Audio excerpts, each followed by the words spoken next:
Ang tamang lugar dito ay Morning Star Street, Sunville Subdivision, Quezon City. Malapit lang po sa Visayas.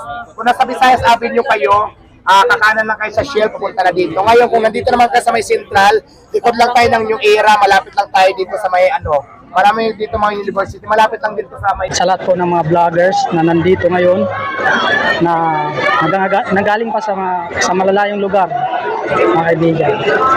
Shoutout nga pala kay Donski, dyan, mag-ingat po kayo dyan. Pati ang mga kasamahan mo, pati ang inyong pamilya. Shoutout po sa inyo. Ito po mga kaibigan ang harapan ni Diwata. Sa mga gustong pumunta dito mga kaibigan sa Diwata Paris Overload, ang tamang location po natin ay sa Morning Star, dito po sa Quezon City mga kaibigan. Ayun mga kaibigan, ang lugar nila mga malinis at malaki at may sarili na ring CR.